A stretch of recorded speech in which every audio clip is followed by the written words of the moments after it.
마태복음 1장 21절입니다. 마태복음 1장 21절 말씀,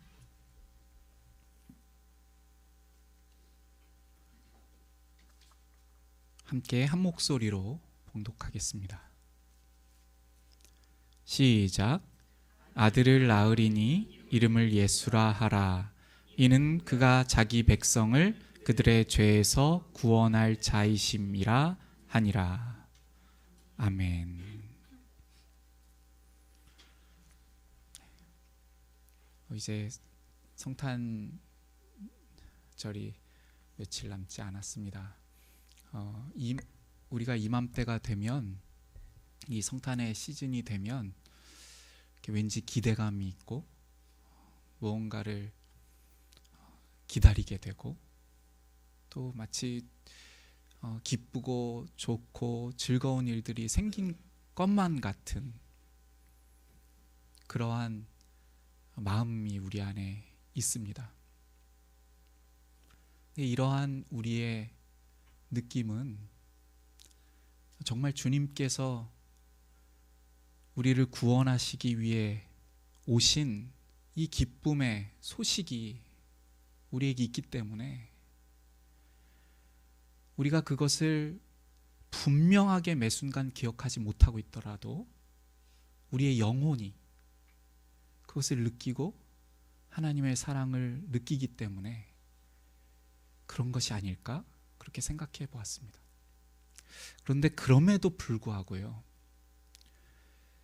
최근 성탄절을 보내고 있는 우리 그리스도인들, 곧 교회에 출석을 하고 예수님을 믿고 예배를 드린다고 하는 우리들의 모습을 보면, 정말 성탄절을 왜 기뻐해야 하는지, 무엇을 기대해야 되는지, 이것에 대하여서는 잘 생각하지 않는 것 같습니다.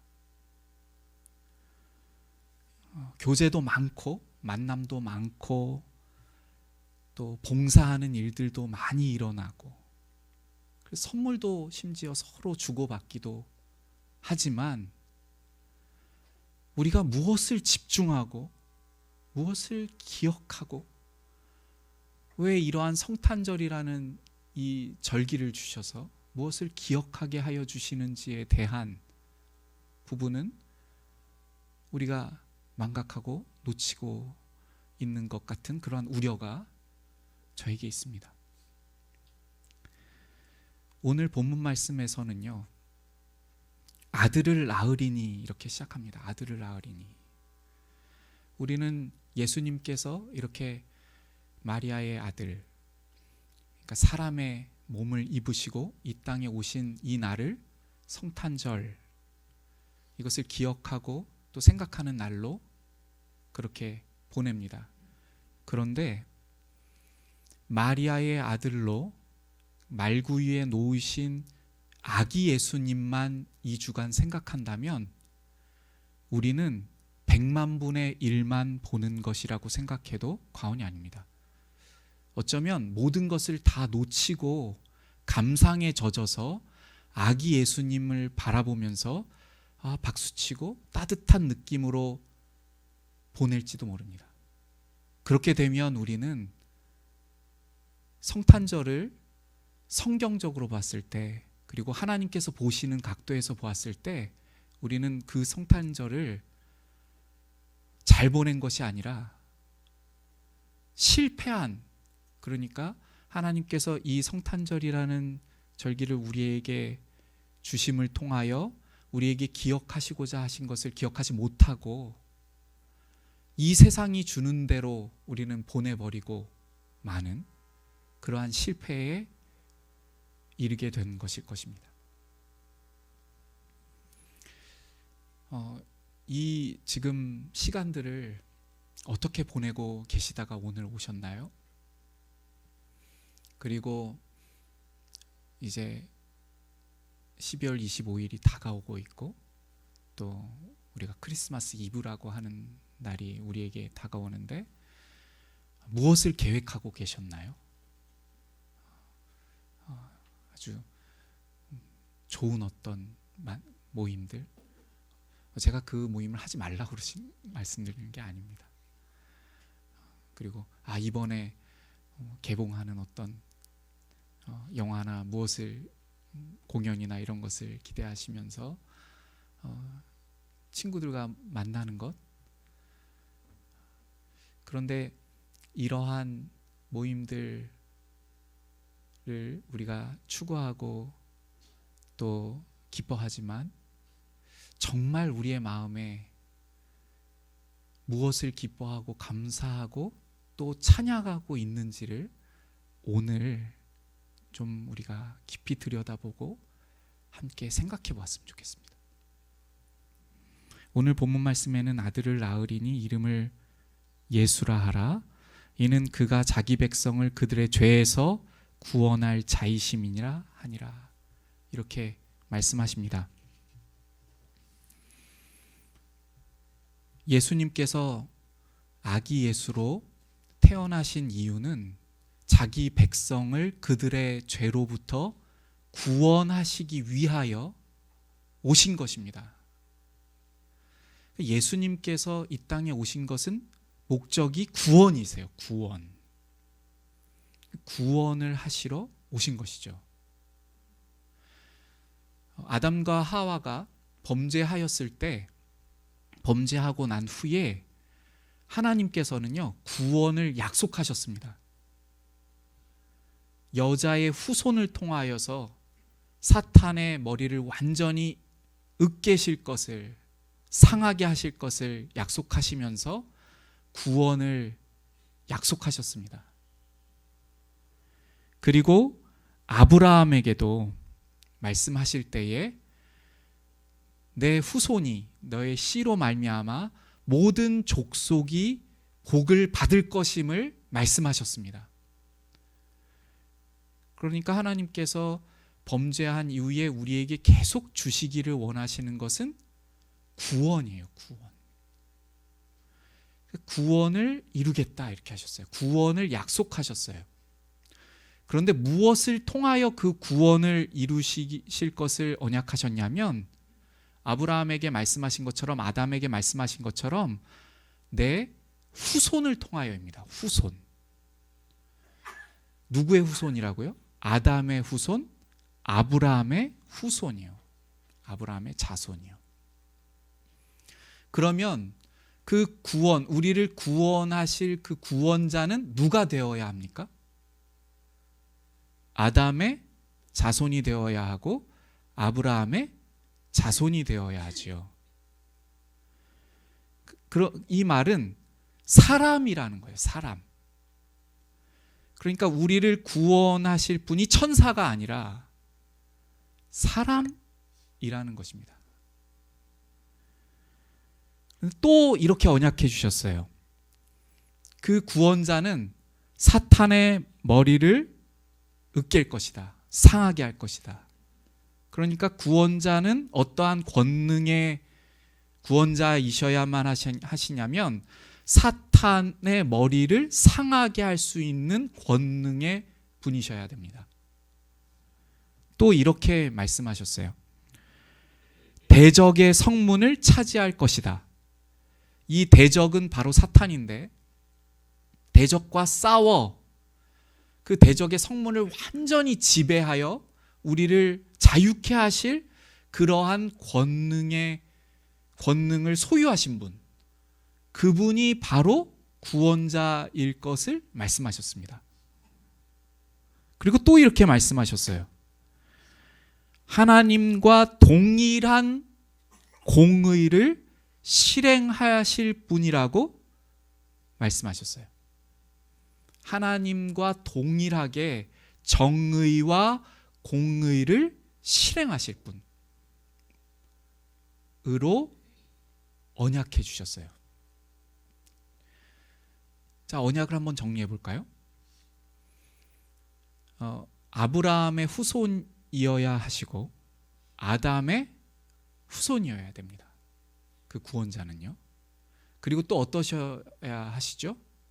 사탄의 머리를 완전히 으깰 수 있는 권능을 소유하신 분이셔야 합니다.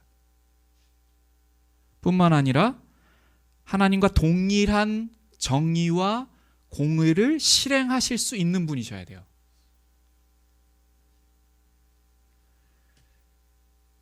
이 언약이 주어지고 나서 다윗이 태어났습니다. 누구보다도 하나님을 사랑했고 하나님의 정의와 공의를 이 땅에 실행하고자 하였습니다. 그는 아담의 후손이었고 아브라함의 후손이었습니다.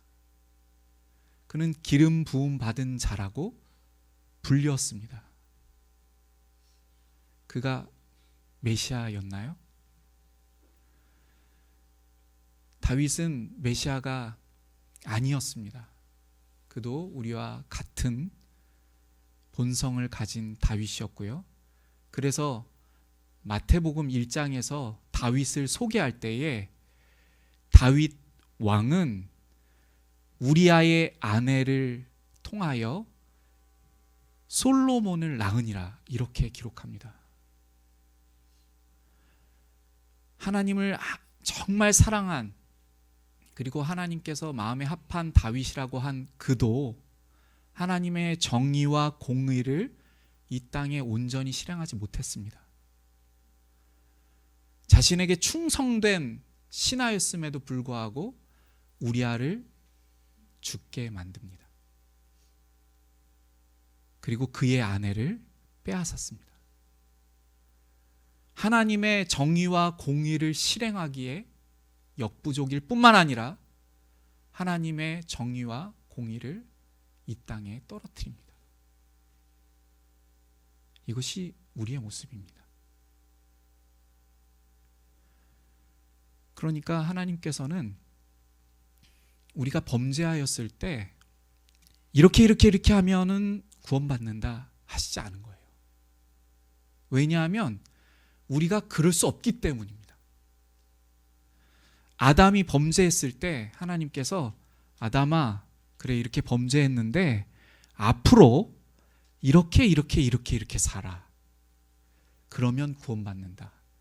이렇게 하지 않으셨어요.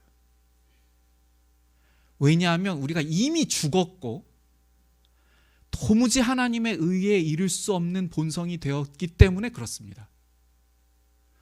우리의 어떠한 노력이라도, 우리가 어떻게 힘을 다하고 무엇을 다 해도 하나님의 의에 이룰 수 없음을 하나님께서 이미 아셨습니다. 그래서 시편 기자도요, 우리가 하나님의 영광에 이르지 못함을 시편을 통하여서 나타내고 있습니다. 다 치우쳐 하나같이 범죄하게 되고 하나님을 떠나게 되고, 죄를 범하지 않는 사람은 없으니 하나도 없도다 이렇게 말씀합니다. 그 말씀처럼 로마서에는 모든 사람이 죄를 범하였음에 하나님의 영광에 이르지 못하더니 라고 말씀하시고 있습니다. 그러니까 우리 모두는요, 그 어떠한 방법으로 구원에 이를 수 없고 하나님께 나아갈 수가 없고 천국에 이를 수가 없습니다. 그 실패했을 때 하나님께서 그것을 이미 아셨고, 그래서 구원의 방법을 구원자를 보내시겠다고 말씀하신 것입니다. 이 구원할 자, 아담의 후손이고 아브라함의 후손이었습니다.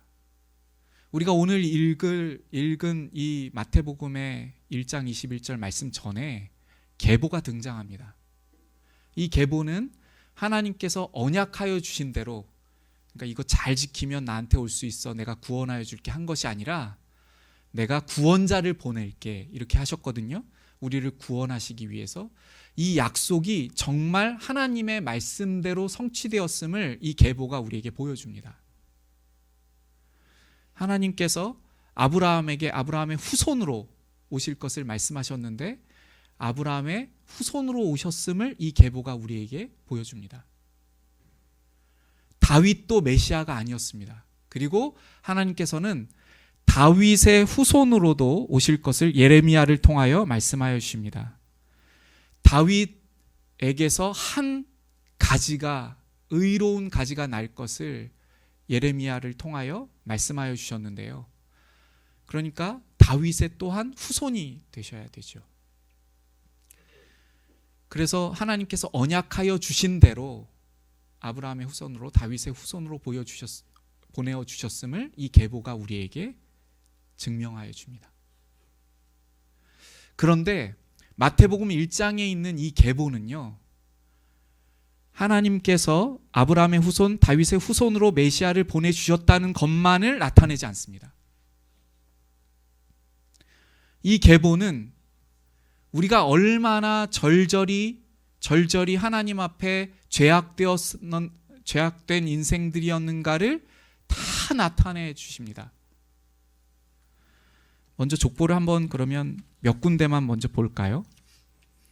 마태복음 1장 3절에 보시면 유다는 다말에게서 이렇게 말하고 있습니다. 유다는 다말에게서. 예수님의 계보가 이렇게 지금 기록하고 있는 중에 유다를 기록하고 유다는 다말에게서라고 쓰고 있는데요. 이 다말은 유다의 며느리입니다.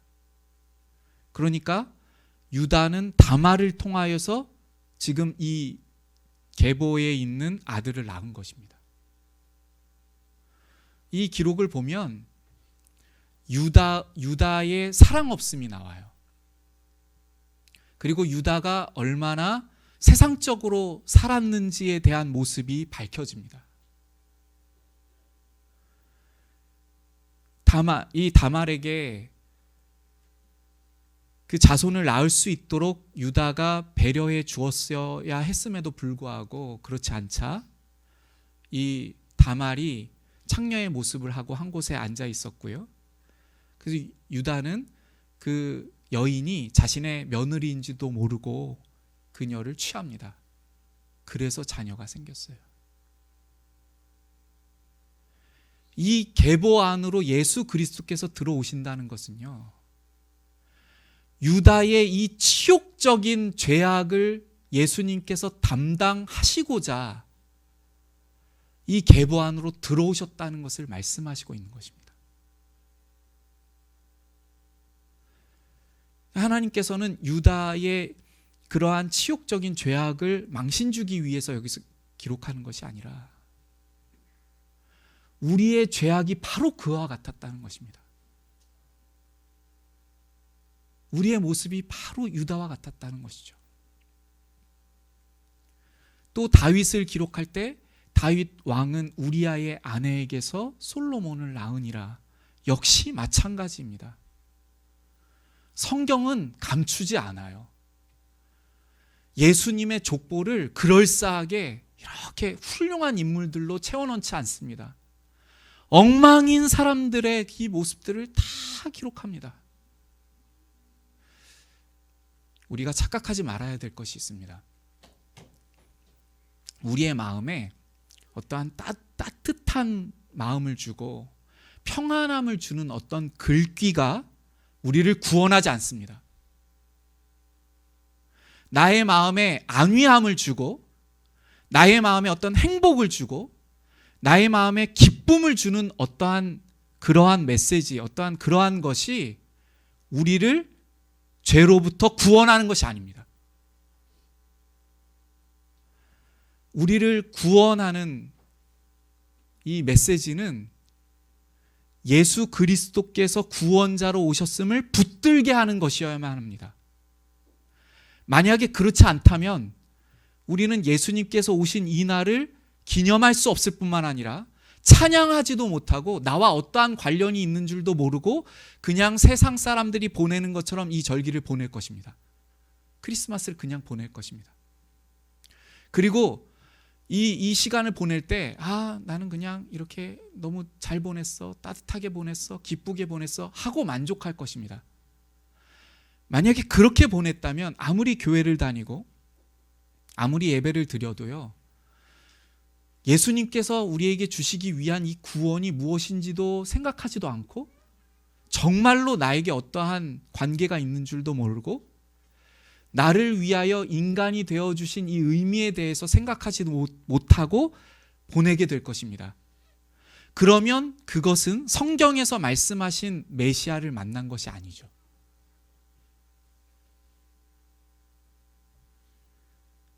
우리에게 구원이 있게 하는 것은요, 우리가 얼마나 예수님을 고대하고 예수님만 우리를 구원하실 수 있는 분이심을 인정하게 하는 그러한 메시지여야 합니다. 다시 말씀드려서 우리가 얼마나 심각한 상황에 있는지를 알게 하는 것이 아니면 예수님을 붙들게 하는 것이 안 되는 것입니다.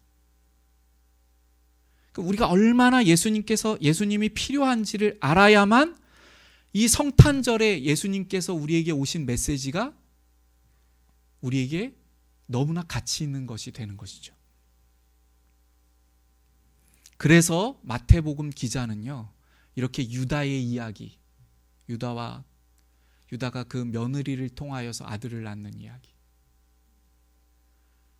다윗이, 그 어마어마한 그 다윗이 자신의 충신이었던 신하를, 우리아를 죽이고 솔로몬을 낳는 이야기. 그 이후에 어떻게 됩니까? 이 계보는요, 점점 더 하나님을 떠나고 배반하고 우상들을 들여오고, 이 우상들을 들여온 시점이 언제입니까? 그 지혜가 가득하였던 왕 솔로몬 때부터입니다. 우리는 솔로몬의 지혜를 많이 생각하지만 솔로몬의 실패도 생각해야 됩니다.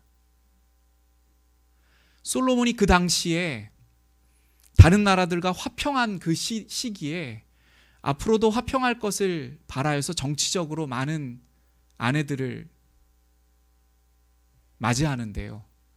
그래서 여러 나라들의 공주들을 데리고 와서 결혼합니다. 그때에 그 공주들이 들어올 때 그 각종 나라들에 있는 우상들을 다 가지고 갑니다. 그 솔로몬은요, 그 아내들이 그 우상을 섬길 수 있도록 제단을 막 쌓아줘요. 그래서 이 이스라엘의 그 우상들을 숭배하는 제단들이 넘치게 됩니다. 그리고 나서 나라가 나뉘어지고 남유다와 북이스라엘로 갈려집니다. 그렇게 하나님을 떠나게 된 후에 북이스라엘 멸망하고 남유다가 멸망하면서 포로로 끌려갈 지경이 될 만큼 믿음이 없는 시대를 경험합니다. 그럼 포로로 끌려갔다 오면 좀 괜찮아졌을까요? 포로로 끌려갔다 온 이후에 또 더합니다. 갔다 와서도요. 그것을 포로기까지 갔다 온 이유까지 이렇게 하면서 다 밝히고 있는 것입니다. 계보에서요. 무엇을 말씀하려고 하는 거냐면 갔다 와서도 소용이 없다는 거예요.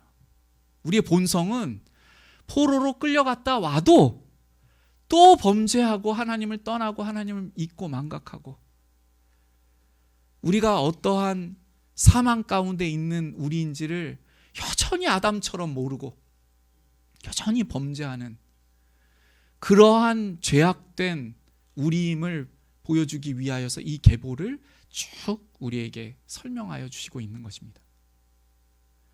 그리고 그 마지막에 드디어 주님께서 말씀하신 언약대로 예수님께서 오셨습니다.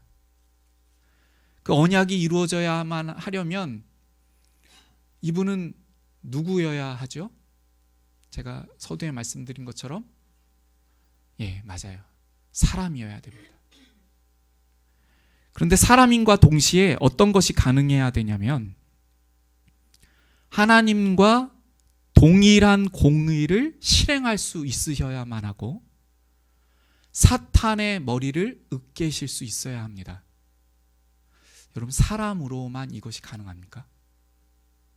지금 족보가 보여주고 있는 것은 우리는 지속적으로 사탄에게 실패하고 우리의 죄악된 본성이 오히려 하나님을 미워하고 하나님 아닌 것을 사랑하는 것을 보여주었잖아요.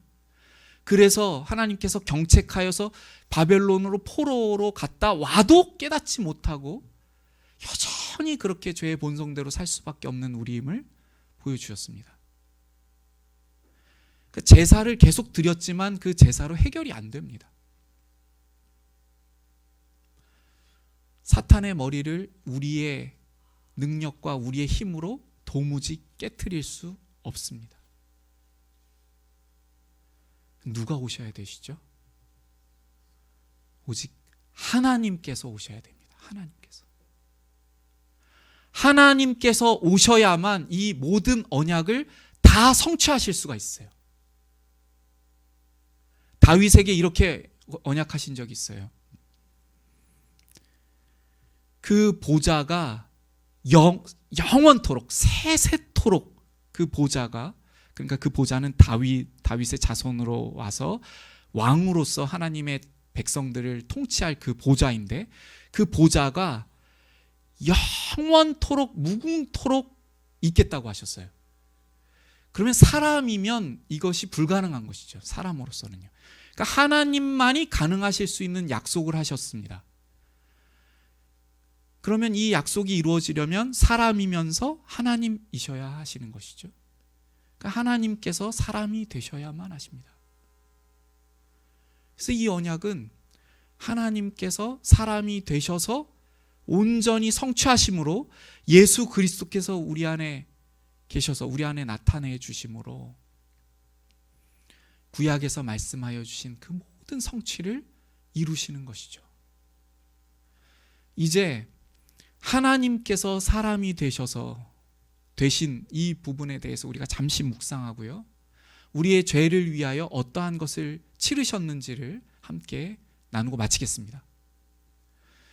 하나님께서 사람이 되셨습니다. 우리 너무 많이 들었죠. 하나님께서 사람이 되셨다. 이것이 얼마나 어마어마한 것인지를 우리가 잠시지만 한번 생각해 보았으면 좋겠습니다. 여러분, 하나님께서 어떠하신 분이십니까? 먼저 하나님께서는요, 유일하신 한 분만이 아니세요. 그러니까 우리는 유일하신 분이라고 말할 때 성부 하나님, 성령 하나님, 성자 예수님을 말씀하시면서 유일하신 하나님 이렇게 말씀하는 것입니다. 그러니까 삼위가 계신 하나님이세요.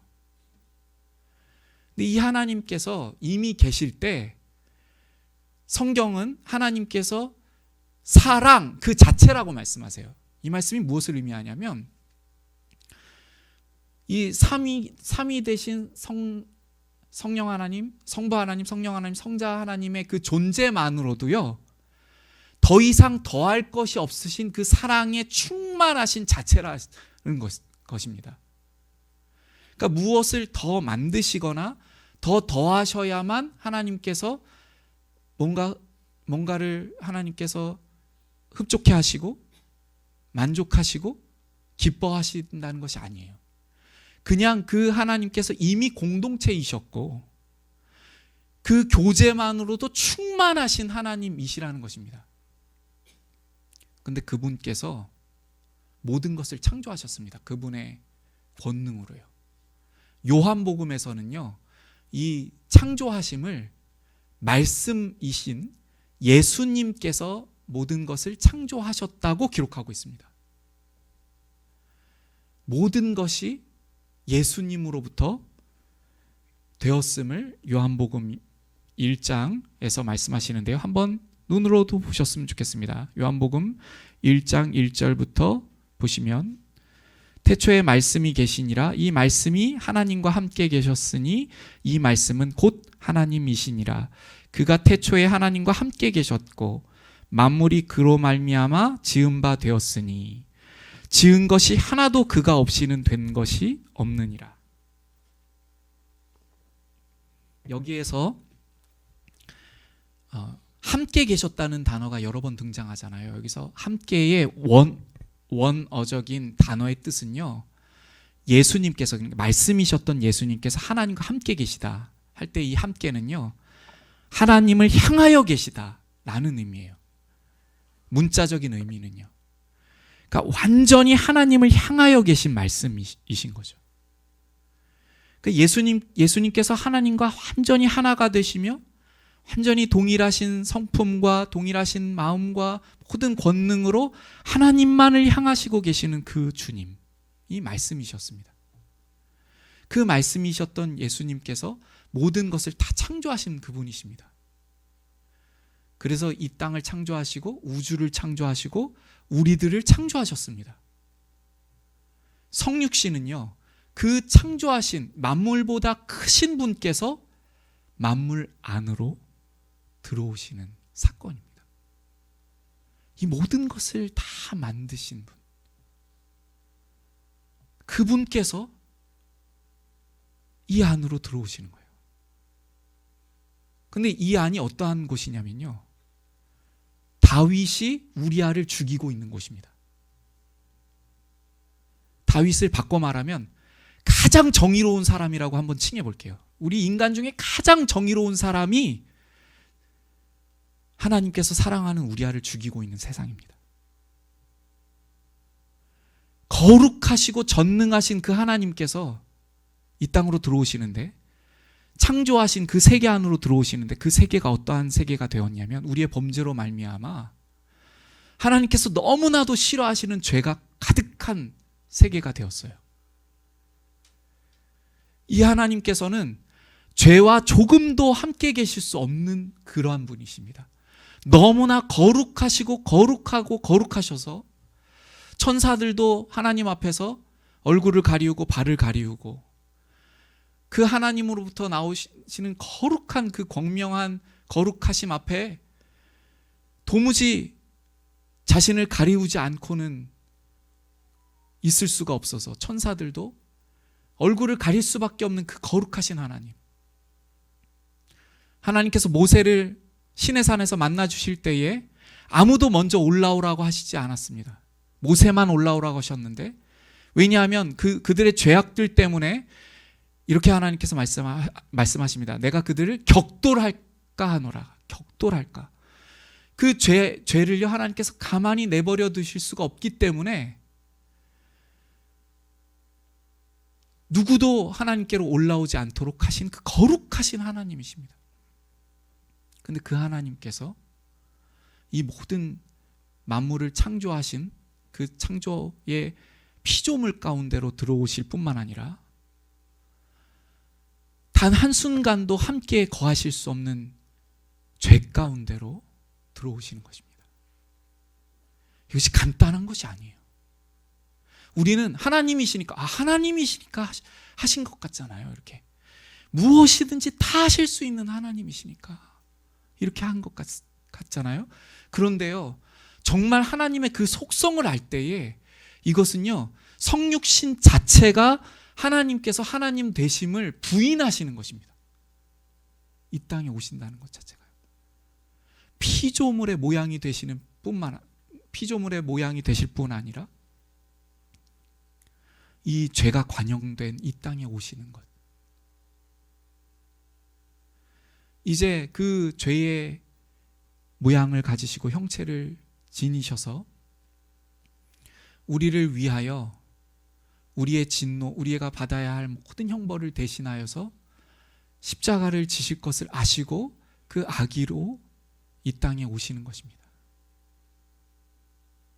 이 문제를 해결하기 전에는요, 하나님께서 원래는 하나님께서 그 공동체만으로 성부 하나님, 성자 예수님, 성령 하나님께서 나누시는 그 사랑만으로도 충분히 하나님께서는 기뻐하실 수 있고 아무것도 부족함이 없으신 분이신데, 우리를 구원하시기 전에는 스스로 행복하시지 않기로 결정하시고 자기를 부인하시고 이 땅에 오신 것입니다. 그래서 이 모든 죄악들을 대신하여서 십자가를 지시고 주님께서는 우리를 자유케 하시고 죄로부터 우리를 구원하셨습니다. 이것이 가능케 한 것이 무엇입니까? 우리를 죄로부터 살리신 것. 오늘 마태복음에서 그들을 그들의 죄로부터 구원할 자이심이라 이렇게 하셨는데, 이것이 가능케 한 것이 무엇이죠? 그것은 우리의 존재보다 먼저 계셨던 그 하나님의 사랑이었습니다. 여러분, 사랑이요.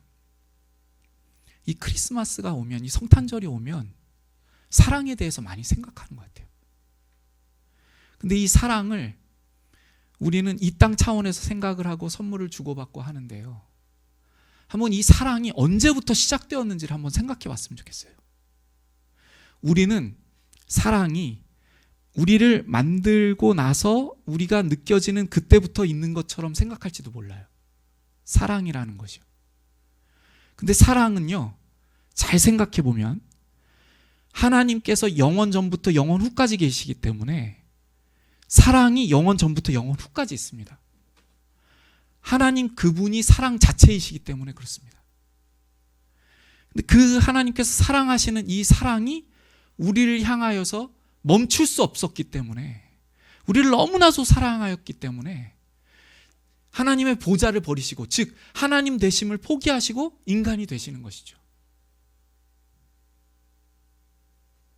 그런데 우리는 우리의 수준으로 사랑을 해석합니다. 우리의 수준으로 사랑을 표현하고 우리의 수준으로 사랑을 받아들이려고 해요. 하나님께서 인간의 몸이 되셔서 죄악을, 우리가 받을 그 죄악의 대가를 다 받으셔야만 하시는 이 모든 구원의 에너지가 되신, 이 구원을 이루신 그 하나님의 사랑을 우리는 굉장히 우리의 수준으로 바꿉니다. 그래서 우리의 수준으로 바꿔서 해석해요. 우리가 어떻게 하냐면요, 우리에게 부음받은 사랑에 대하여서 얼마나 하나님 앞에 부족한, 그러니까 우리에게 하나님께서는 온전한 사랑을 부어주시고 그 사랑으로 교제하시기를 원하시는데, 우리는 그것을 모르고요, 이렇게 생각합니다. 이 부분을 잘 생각해보고 이 성탄절 시즌을 잘 보내셨으면 좋겠어요. 우리가 무언가 하나의 선행을 합니다. 예를 들면 좋은 봉사를 하거나 어떤 것을 해요. 그리고 우리가 마음이 좀 뿌듯해지고 내가 좀 잘했다고 생각이 들고 하나님께 뭔가를 해드렸다고 생각하면요, 우리는 하나님께서 원하시고 하나님께서 사랑하시고 계시고 하나님께서 그 사랑이 되셔서 우리를 구원하시기까지 사랑하신 그 사랑으로 우리와 사랑하고 싶으신데, 그 사랑이 사실은 아무것도 모른다는 말과 같습니다. 내가 이러한 것으로 했는데, 사실은요, 우리의 마음이 어때야 되냐면요, 그러한 것을 우리가 행하고 나서도 너무나 부끄러워야 돼요. 우리가 너무나 주님 앞에 부끄러워서, 정말 주님, 제가 정말 이러한 부분도 온전히 행할 수 없는 저입니다. 이 작은 것 하나도 주님의 충만하신 사랑에 도저히 못 미치는 저입니다. 그래서 예수 그리스도께서 오셨습니다.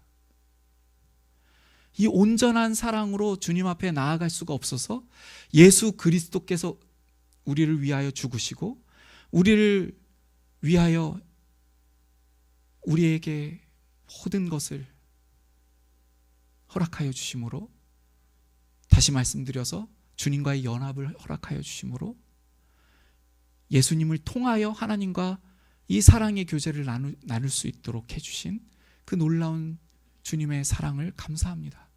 저는 주님께서가 아니시면, 주님의 사랑이 저 안에 부어지지 않으면, 곧 주님께서 이 땅에 성육신하여 오시고 저를 위해 죽으시고 또 성령 하나님을 저 안에 보내어 주시고 제 안에 오늘도 예수님께서 살아계시지 않으면, 성령 하나님께서 사시지 않으시면, 예수님께서 온전히 제 안에 사시지 않으시면 저는 아무것도 할 수가 없습니다.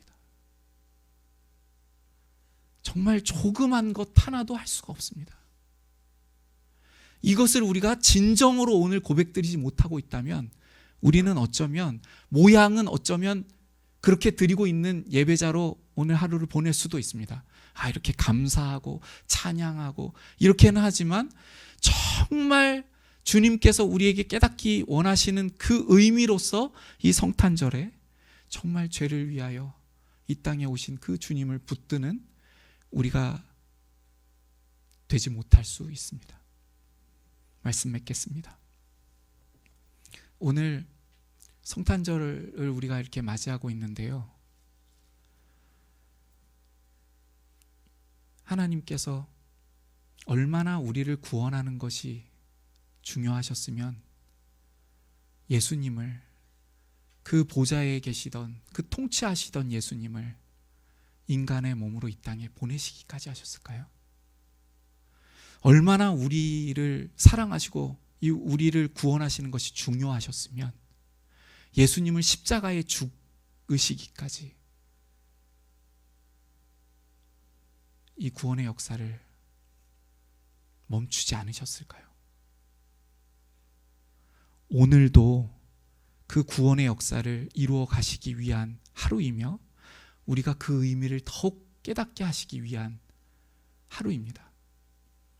어떠한 분위기, 어떠한 기쁨들, 서로 선물을 나누고 이런 거 다 좋습니다. 그런데 무엇이 이 성탄절의 가장 핵심의 찬양이며 기쁨이며 소망이 되어야 할지를 다시 한번 기억할 수 있는 우리 모두가 되시기를 주님의 말씀으로 부탁드립니다. 이제 우리가 앞서서 찬양 드렸던 온 땅과 만민들아 찬양 드리신 후에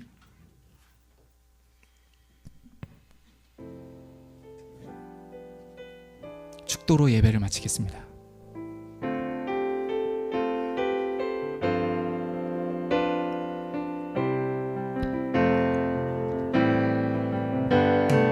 온 땅과 만민들아 주의 음성 듣고 모두 기뻐하라.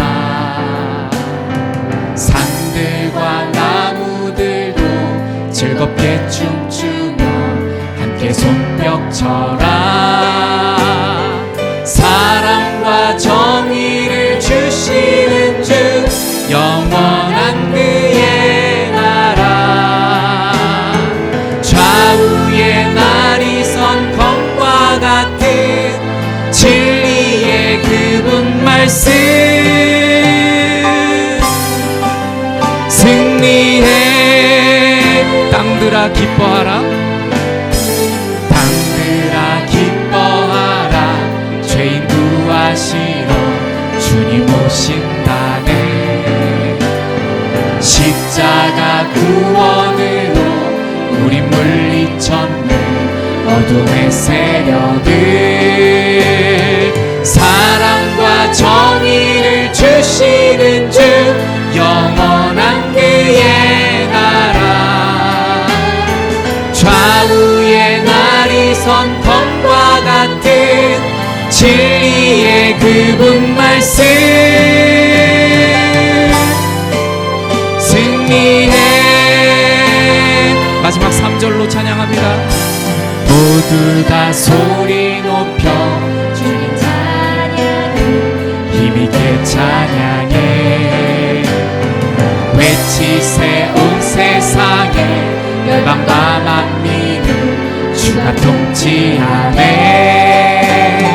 사랑과 정의를 주시는 주 영원한 그의 나라. 좌우에 날이 선 검과 같은 진리의 그분 말씀 승리해.